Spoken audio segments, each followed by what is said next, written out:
now.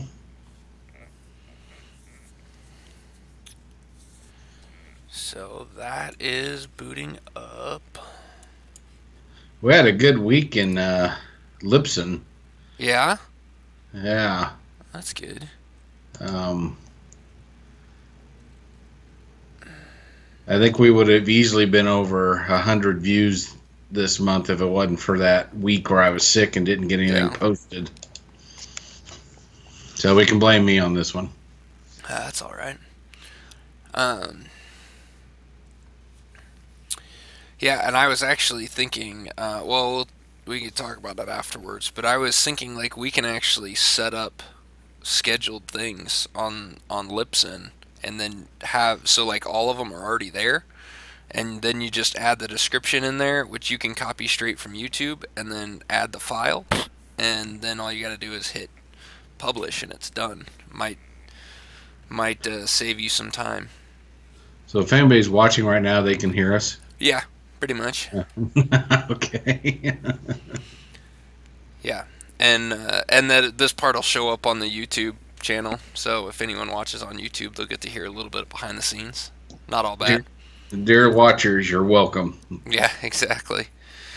Alrighty, so that is good. We're good there.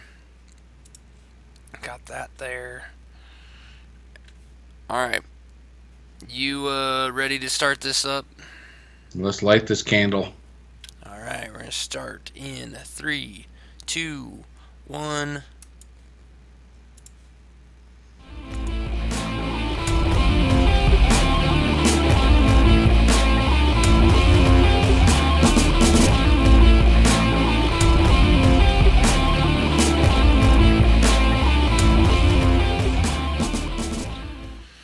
Welcome everybody to another episode of Geekvice, proving any vice with enough geek can become a virtue.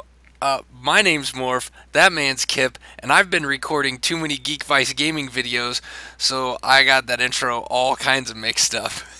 Good I thought, evening, Kip. I thought you forgot the name of our show there for a second. Nope, I stopped myself from saying Geekvice Gaming because I started that up like I was recording something for Geekvice Gaming. And I guess I'll start off with that note. It was a close vote, but it looks like we're the Commandos beyond the Call of Duty, which is actually the second Commandos game that came out. Came out in the mid 90s, I believe, mid to late 90s. That's going to be the game, the retro game that I'm going to put up on Tuesdays.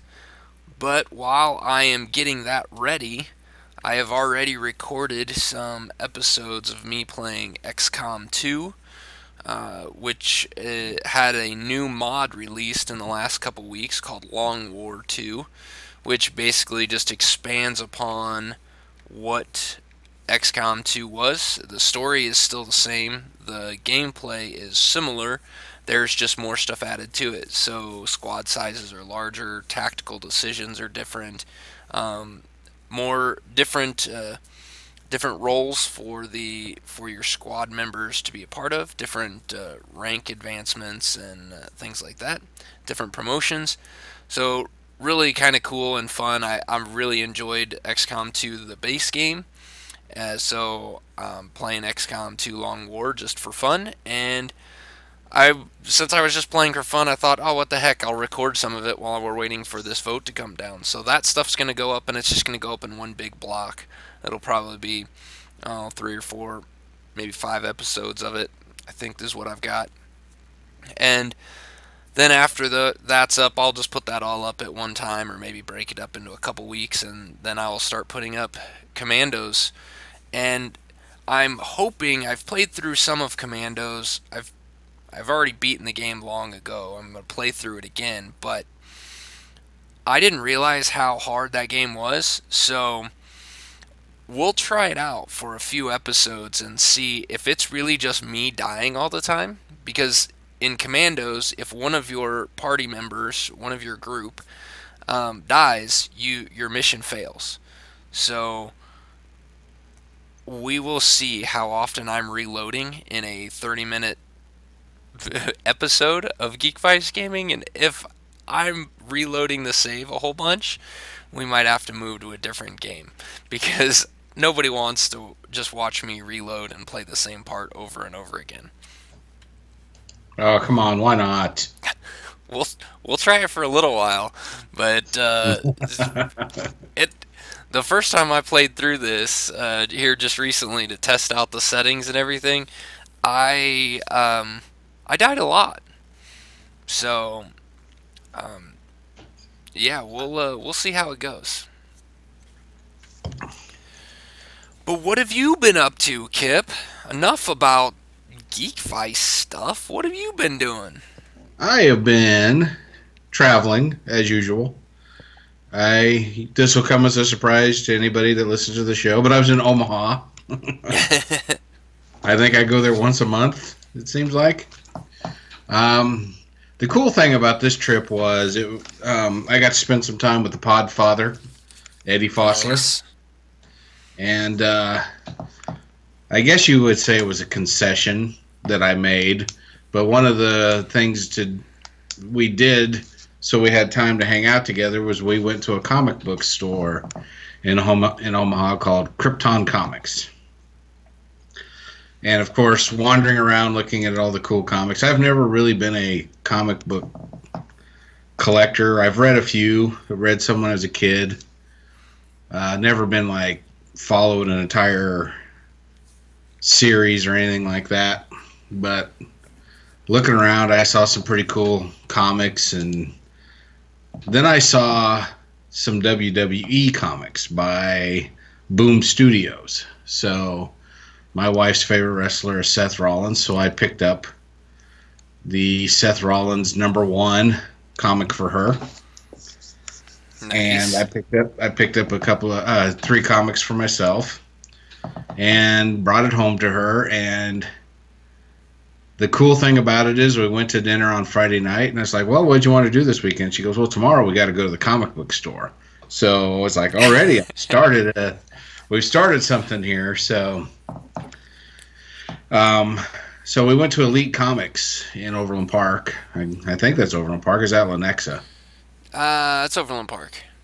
Okay. They are at what is that? 119th and Quivira. Quivira, yeah. And so William, the owner, was the one who waited on us. And the cool part about it is he knew enough about the WWE to talk with my wife about it, which I thought was really cool. Of course, consummate businessman, he tried to upsell her on a few things, which I thought was pretty funny. Because they had like this, I'm going to call it like a swag bag, but basically it was a WWE bag, and it had like, I don't know, 2 or 3 comics in it and some other stuff. And he was trying to get her to purchase that.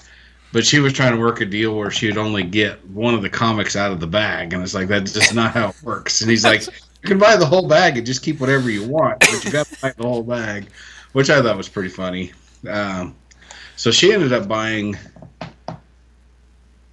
2 more Nice. WWE comics, and I got to thinking, they're not superhero comics. They're not, the traditional type of comics that people think of when you say the words comic books. Right. But they're comics. They're WWE themed. I'm guessing it counts. Yeah. She's officially a comic book reader now. There you go. That absolutely counts, because anything like that's the thing. A lot of people, a lot of people with comics, they immediately go to the tights and capes. Superheroes with tights and capes. That's what comics are. But there is so much more in comics. There are so many other stories that are out there. The and so much more in the sense of like the movie Road to Perdition, that actually won some awards years back. that was a comic book before it was a movie. You know, comics have so much more there. Now, the ones that get the most pub, the ones that people know about the most are the tights and capes. But man, there are some good comics that have no superheroes in them at all. Absolutely, and those are the ones that I actually like. I read quite a few of Saga Mm-hmm. and another one called Lock and Key because of you. Yeah. So I tend to go away from the tights and the capes. There was some Civil War stuff there that looked pretty cool. Excuse me, but I instead opted for a title by Valiant and a title by Vertigo. Nice. So the one by Valiant is called Divinity. I'll put it up to the camera. Those listening, sorry. It's I guess you could call him like a superhero, but it's totally sci-fi. And he is a Russian cosmonaut that during the space race, they, being the Russian government, the motherland or whatever they call them themselves, sent him on a 30-year journey. And when he came back, he was not the same. And it's kind of trippy. Yeah. It messes with your head a little bit, but yeah, I totally root for this guy. The comic is called Divinity. I guess I should have said that right off the bat. Fantastic writing, really good artwork, fantastic story. Like I said, it messes with your head a little bit, but enjoying the heck out of it. So I don't know, since I just jumped in, I bought the trade, so I got the first 4 comics of it. So I don't know if that's the only thing that's out as far as trades right now on this, but I'm looking forward to reading more of Divinity. Nice. And then, of course, and that's the one by Valiant. And then I picked up one by Vertigo, and if anybody knows me, they'll not be surprised. It's called Saucer Country, and it's about UFOs.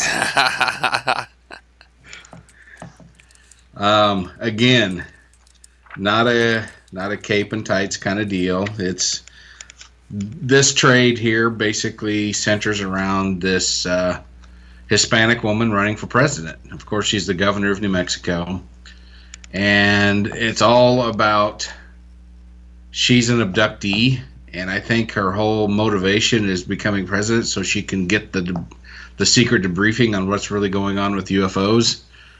There's a lot going on. There's a lot of talk between being 2 different types of aliens, the grays and the reptilian type. I really enjoyed the story. I really liked the idea of it. The idea that a couple of things. One of them, a Hispanic woman could actually win the presidency. I liked that part. Yeah. Kind of the old guard losing, the old white guy in control losing power. I really dug that part. And I just dug the whole sci-fi, things aren't what you think they are by looking at the surface. That kind of thing. I really dug that. The back has a little, I guess you'd say, quote, and it says "Fear and Loathing on the Campaign Trail," and that's kind of what this is. It's, if you ever saw Fear and Loathing in Las Vegas or anything like that, it's a little bit out there. This is a little bit out there.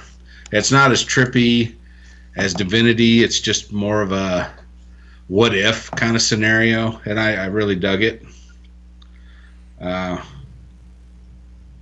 So unfortunately, if you see the end of it, it's number 2. So I got to find number 1 somewhere. But that's how I roll. I do that a lot. It's like, well, I can't find number 1, but number 2 is close enough. I'm going to read it. So I did. Well, and that's actually a good sign. That's kind of the sign of a really good comic book, is that you can read the second one, understand what's happening, be able to pick up where you're at and what's going on without having read the first one.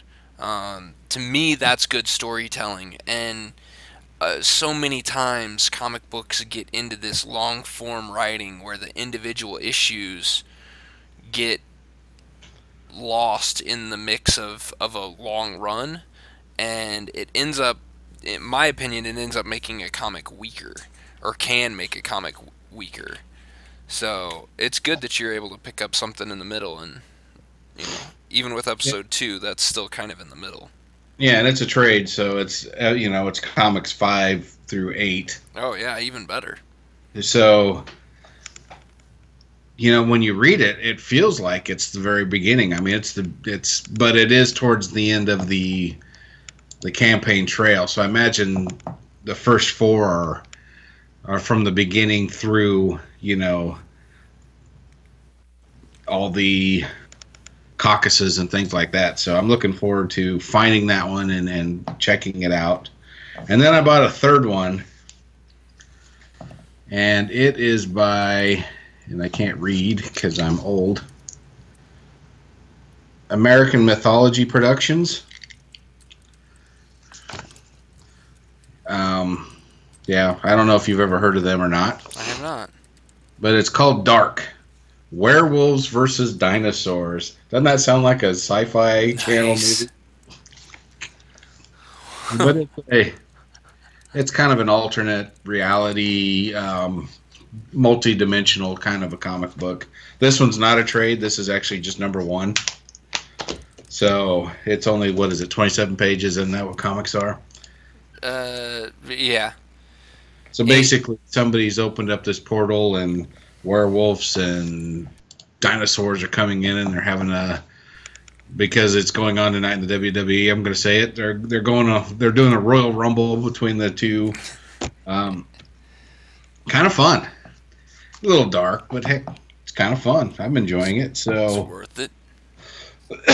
So this week, my travels have made this household comic book readers. So there you go. It's always good when you're able to get to the comic shop, and I'll give a shout out to William at Elite Comics. You'll see some of his posts on our Facebook page because I really like William. He's a cool guy, and he does a lot of things for charity and helps out a lot of different things in the community. And so if you see those, if you have a chance, go by his store. He is a comic-centric shop. A lot of comic shops are kind of like hobby shops, and they sell comics. Mm-hmm. He is focused on comics. He does have a lot of statues. He's added in some T-shirts and things like that. But you're not going to find a lot of board games. You're not going to find a lot of card games. You're going to find comics when you go there. So yeah, he's cool. We talk kind of Comic-Con and all sorts of stuff with him. So I've gone to a few comic book stores, and it seems like the person behind the counter doesn't want people to be there. William's not that way. He's really personable. He'll talk to you about stuff, and it was cool. So my wife's first foray into a comic book store was a real positive experience, thanks to William. So yeah, there you check go. out the comics if you're in Kansas City. Give William some love. That's right. That is right. And it's kind of funny. I wish I would have I didn't bring my tablet down here. It's sitting upstairs. But I've started reading. I'm going through and reading my comics and trying to get caught back up on some things. And so I'm taking series that that I had more than 10 comics unread, and started reading those. And the one that I got up to this time is called Moon Knight. It's really kind of a different kind of comic book, a very anti-hero type comic book, except I don't know. It's different. Moon Knight's character is supposed to have kind of a split personality or a psychosis like that. Hears voices, but it's kind of an interesting book. I'll have to I'll do a more proper review on it probably here in a couple weeks when I get a little bit farther into it. I'm only 10 issues in, and I've got, I think, 20 or 25 of them on my tablet, so I need to get through a little bit more, but I'll definitely be talking about those coming up because it's kind of a different, still kind of a capes and tights type character, but not really. So Okay. just a little different. The but what I do want to talk about this week is something that we kind of talked about a little bit last week, but one that we just kind of ran out of time on, and I hadn't gotten an official playthrough on this game recently. But yesterday, which is Saturday for those of you that are listening, last Saturday, those of you listening to the podcast, hello, future people. Hello, people from the future. Me and my boys decided we had a night here at the house. My wife was off at a painting party, learning how to paint a picture and drinking wine. And Well, it's a lot less about the painting and more about the wine, or I don't know. She came back with a picture, and it didn't look bad. I was fair enough. so Fair she enough. didn't drink. She didn't drink too much apparently. But we played a game called Screaming Eagles, and of course this is going to be backwards for anyone watching on YouTube because of Skype and me not being able to switch my camera around. But this game is a dog fighting board game, and not dog fighting in the sense of actual dogs. Dog fighting as in planes. So I had to clarify that because I made the mistake of mentioning to somebody, and they looked at me and was like, "Why would they have a board game about fighting dogs?" So now there is a tiger on this one. So you have 4 planes. It's divided into 2 teams. This game is for 2 to 4 players. It's listed as a family game. This game came out in 1987 by Milton Bradley. The game plays in roughly about 30 minutes. Setup time is next to nothing because I keep all of my boards pre-pegged. There's lots of pegs that are included. They look like battleship pegs. Yes, they are. And there's 2 colors. There's blue and there's brown, which match your planes. Blue and brown. So Nice. two different kinds of planes, 2 different colors. But so basically, if you're playing with 2 people, each person gets 2 planes, which or 2 squadrons. If you're playing with 4 players, then each person gets 1 squadron. If you're playing with 3, like we did with me and the boys, then 2 people get 1 and the other person gets 2. But each squadron gets a turn, so you're not really there's really no advantage or disadvantage to playing with 3, having 3 people playing and 1 person getting 2 planes. So the way the game works is you have the planes, you set them up on this board, which is diamond shaped, and with diamond spaces that match the bases. And your planes can there's 3 sections. There's 1 is movement, 2 is firing, and then dealing damage. So to move, you have these cards that look like this. These cards tell you that was actually upside down, so there's at least right side up. It's backwards. It's backwards, but it's right side up now. So the cards tell you to go straight, you can roll 4 black dice, or you can pick one that says go straight and roll 2 black dice. Or you can break right, break left, which are diagonal movements. I don't know if you know a plane, but planes don't go sideways. They still go forward. They just go... What? Yeah. So, but the way it works is each person or each squadron, you place a movement card face down on the board. That's what you're going to do. And everybody does this at the same time at the beginning. And then the first, I believe blue goes very first. So you pick one of the blue planes, which is either Tiger Squadron or Stallion Squadron, to move first. You move, you flip over your card. You can use your move action, or if somebody's in a range to attack, you can attack first and then move. But every plane has to move each turn. You cannot stay stationary, because no planes hover. None of these planes hover, at least. And then you get into attacking. You have 3 options for attacking, and that's where these pegs come into play. So on the pegs, you have on the attacks, you have 3 options. You have long-range missiles, you have medium-range missiles, and then you have cannon rounds.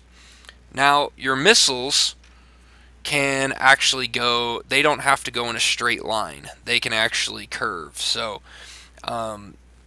they can also travel farther.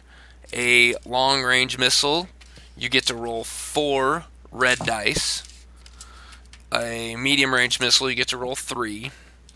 So, and these dice are normal dice, except the attack dice only have 3 numbers on them. Has 0, 2, and 5. So it's interesting because when you start trying to play the dice, they can really come back to bite you when there's a 0 on the dice. So you can actually flat out just miss completely. Your missile falls short, doesn't even make it out of the chute, which happened to me. They can also fall really short when you fire a long-range missile, roll 4 dice, and get 3 zeros and a 2. So, but basically what you do is you fire a shot, you roll your dice, the number on the dice, you add it up, that's how far your missile or cannon round goes. And that's number of spaces, right? That's number of spaces. So if you get a number of spaces equal to or greater than the target you're shooting at, you hit the target. Pretty simple. Not a big deal. The next part is dealing with the damage. You get to roll the same dice as your movement, which, is this black dice. And it looks like normal dice, except it only has 3 numbers on it as well. It has 1, 2, and 3. So, you roll these dice, you add up all the numbers, and then you look at your squadron's card to see where you get hit. So you roll the dice, and if you look up here at the top, there's a plane, and over here on the side is is a bunch of numbers. So if you roll a 4 on your damage dice, you hit the cockpit. The cockpit only has 1 peg spot. That means you blow up with 1 hit. The fuel tank is a 12. Wings have 3 numbers, 7, 8, and 9, but it takes 4 hits in the wing to go down. Engine is 10 and 11. There's 2 hits there, and your tail section is 5 and 6. Also has 2 hits. So you have to fill up a whole section in order for your plane to go down.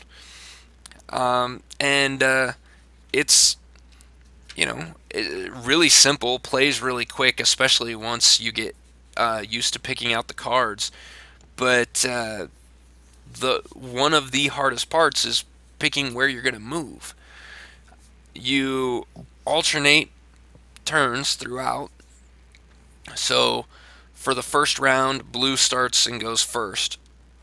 And if Tiger Squadron goes first, then you pick then brown gets to go. Let's say they pick Cobra Squadron.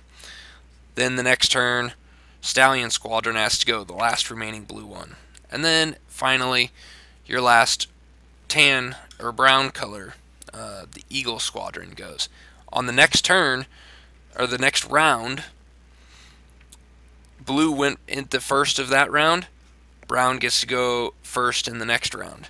So each person gets a chance to go first. You can sometimes get left in a spot that's less than advantageous, and you don't have to worry about them getting another shot at you. You get to go. You can actually move that character, or you move that plane twice, back to back, to get you out of firing range, which is good, but also bad when the stuff doesn't line up just right, which happened in our game. On my turn, I moved. I was the last one to go, and I moved into firing range. Or no, I guess Reese moved into firing range on me, and on the next turn, he got to go first. So he ended up getting 2 shots on me and destroying my plane. So if you've looked at the Facebook page, you saw that I got my butt kicked. Reese's plane never even got a scratch on it. I did not get a single hit on it.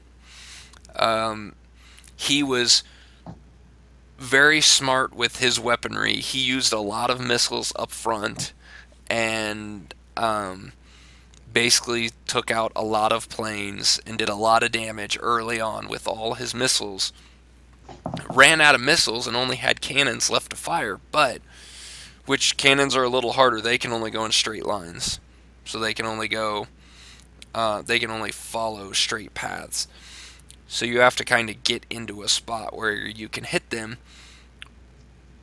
but he did so much damage to me it didn't matter. All he needed was to get into range a couple times, and he wiped me out. So it was a little embarrassing.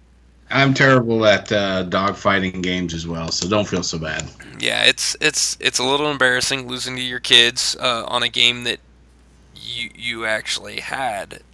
I got this game at about the same time, about the same age that my kids are. So, I didn't mention you do have flares as well, so you can throw flares out, which yeah, that's right. Which help reduce. They can reduce the distance that missiles can travel. So it basically removes the highest number dice that is rolled for the attack. So which is sometimes helpful, but when your kid rolls 3 5s and a 2 on a long range missile and he only needed to roll 7 total, didn't matter if I flared it or not, he was still gonna hit me. So yeah, it was interesting. And I decided the kids have been wanting to be on the podcast for a while. So after we played this game, we decided to sit down and do a little impromptu review. Now, I'm going to warn you here up front, these kids couldn't stop talking when the game was over. I made dinner, and while dinner was in the oven, we recorded this, and the moment I hit record, the 2 of them wouldn't talk. So, but if they're too loud at home and you need some peace and quiet, just hit record. Yeah. Yeah, that's what I'm going to have to do. So, here you go, guys. Here is a 4 and a 7-year-old reviewing Screaming Eagles.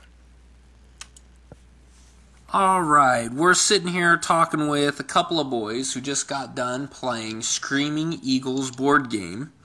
And we have Reese. Say hi. Hi. And we have Conley. Hi. And these guys are going to give their opinions on the game. So we'll start with Reese. Reese, what did you think about playing Screaming Eagles? It was really fun, and I liked to see how it was played. Conley, what did you think about the game? Shooting. You like the shooting, huh? Alright, that is awesome. What was your favorite part, Reese? My favorite part was getting to pick where you move and getting to see if you hit or not. Yeah. So what was kind of tricky about playing it? What was kind of hard? that you had to figure out where the other player was going to go to know where you were going to go. Yeah, that's right. It made it kind of hard to decide if you were gonna where you were gonna move. You had to try to guess where the other person was gonna go, so you could get a shot off. So, Conley, what you liked the shooting part the best? Did you like moving your plane around? Yeah. You gotta talk because they can't hear you. If you're not with it. There you go. All right. Did you like? Let's see. What else did you like? Picking where we move. Yeah. Did you like winning? Because you and your brother beat me, didn't you? Yep. You guys wiped the floor with me. Reese was still standing without getting hit at all. And what else?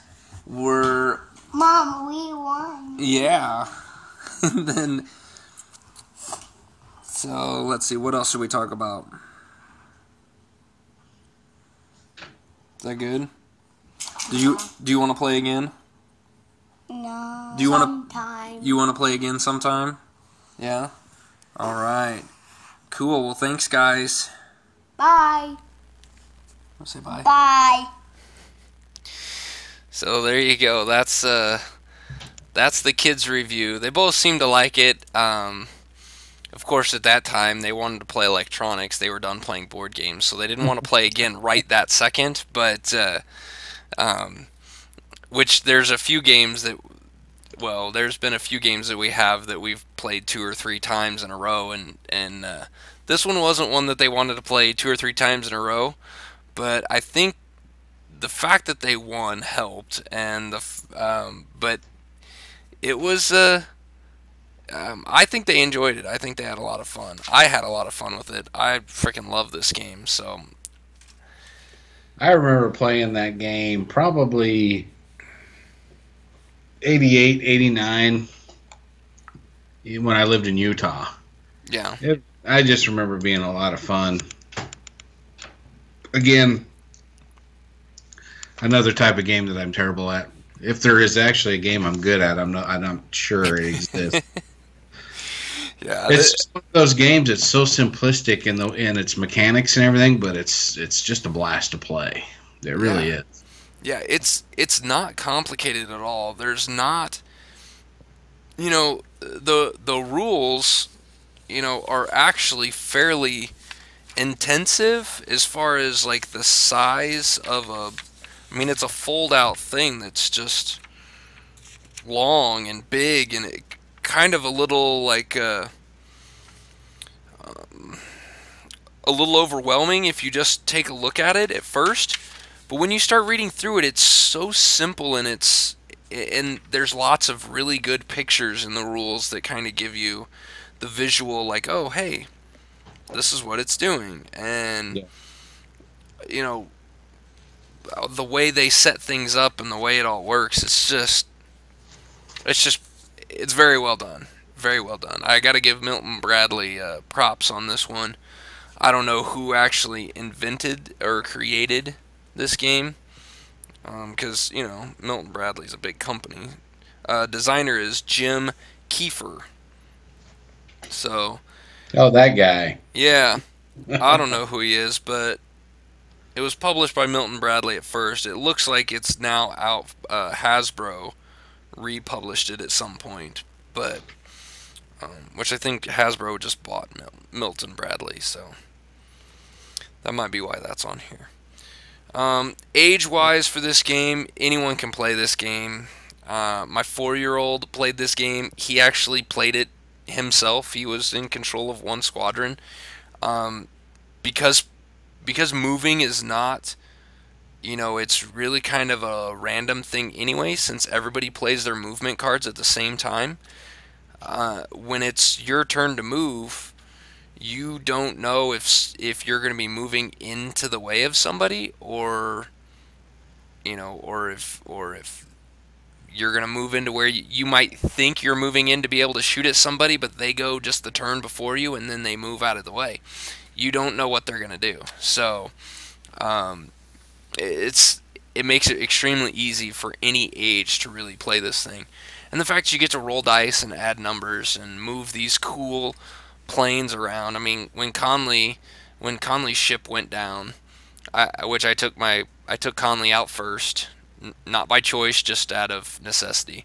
He actually took his plane and was just flying it around the room. So they they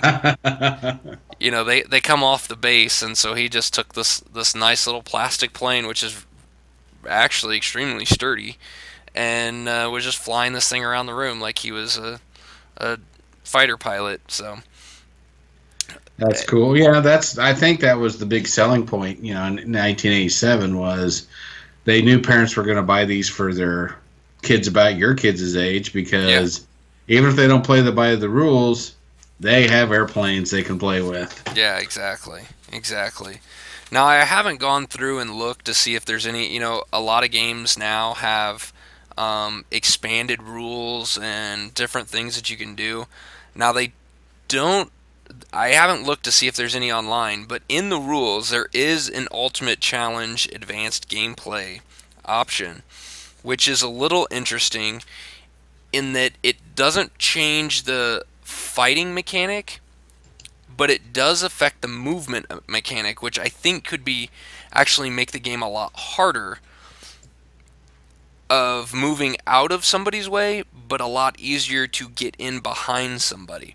So the rule is, the advanced gameplay is that if you move left or right on a turn, you cannot move the opposite direction until you have moved forward, until you've moved straight. So that, if you're banking right in a plane, you're not going to be able to bank left until you've at least gone straight until you've leveled out.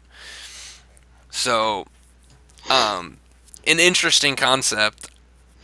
It at least allow you to, if you remember what somebody did the turn before, you might be able to move into position, give you another chance to hit them. So, yeah.